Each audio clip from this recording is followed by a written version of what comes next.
Fortuné flicks it on, good play there from Fortuné, but it was picked up by McCaffrey. Morris tries to knock it forward, gets the return, checks, plays it with the outside of his right foot over to Danny Granger, fellow Englishman. Granger back inside to Morris in the centre circle, knocks it forward looking for Granger, but it's intercepted by Brown. First time out to Maloney on the left hand side. All of a sudden it's 4 against 4. Maloney cuts inside, takes a shot, it's a goal for Sean Maloney, and that is a wonderful piece of individual skill. Scott Brown intercepted the pass, gave it to Maloney first time. He raced forward, Celtic had a numerical advantage, but Maloney knew what he was going to do. He cut inside and fired it beyond Alan Main. It's Celtic 3, St Johnston 1. Absolutely different class, and Jody Morris just trying to pick out the pass through the middle. Scott Brown intercepts it and Sean's away, and the next thing the ball's in the net, and you said, Paul, in your comments it's 4-on-3, but Sean had only one idea. Cuts inside and just whips it into the net, and he's now on a hat-trick. And I think Sean, again, we talked about Aiden enjoying his football, but I think Sean Maloney since the start of the season has been excellent. I think he's really enjoying his football again. I think he's playing his part in Tony Mowbray's regime. Well, Sean Maloney said that he did, by his own admission, say that he had to do more since he felt he hadn't really done enough since he came back from Aston Villa. But he certainly has started the season well, and he's got 2 goals this afternoon, and he's also set up a goal for Marc-Antoine Fortuné. The ball played into the box, but it's Glenn Loovens who heads it back out, only as far as Mackay, out to Irvin.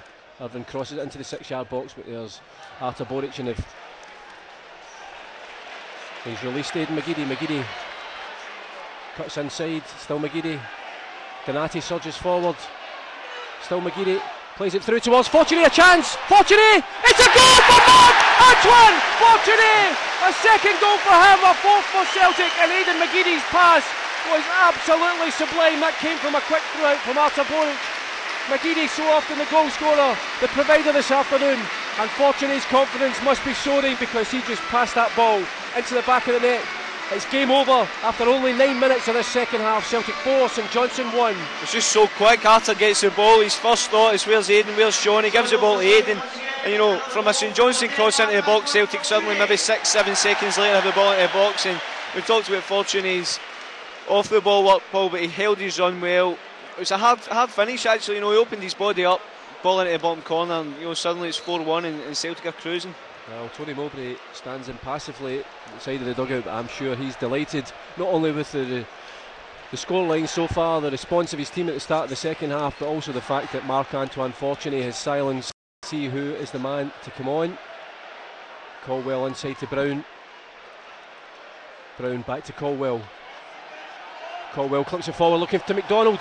It's missed by McDonald, a chance for Fortuné!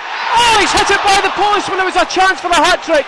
That's the easiest of the chances. Tony Mowbray's got his head in his hands. And Marc-Antoine Fortuné is hiding his face because that was a chance of his first match ball of his Scotland career. No wonder he's shaking his head because he's had 2 great finishes. And that's the easiest one. Oh, dearie me, how did he miss that? I think he's just asking himself that.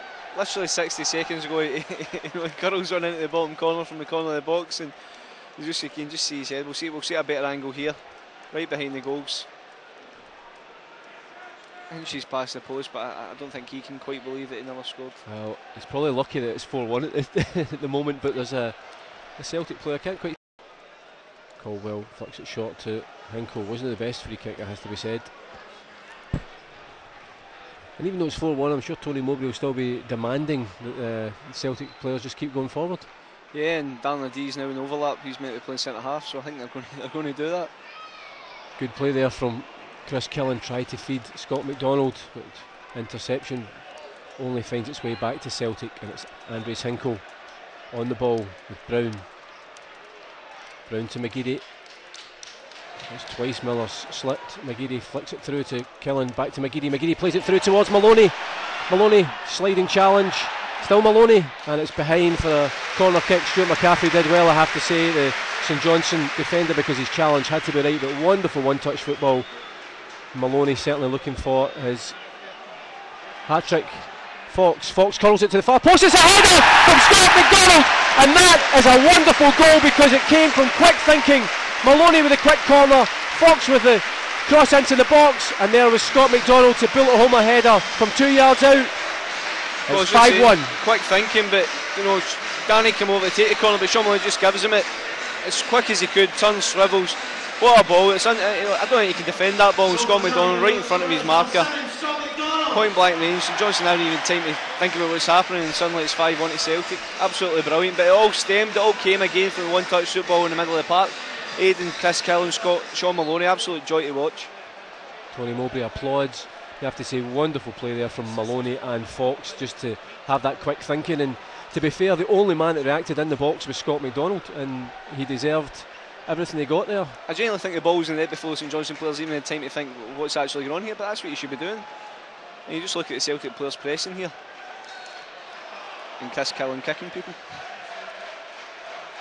Onto his left foot, tries to drive through, still Jody Morris skips it, and he's scored. Jody Morris has scored, and how on earth he managed to get a goal from that, I'll never know.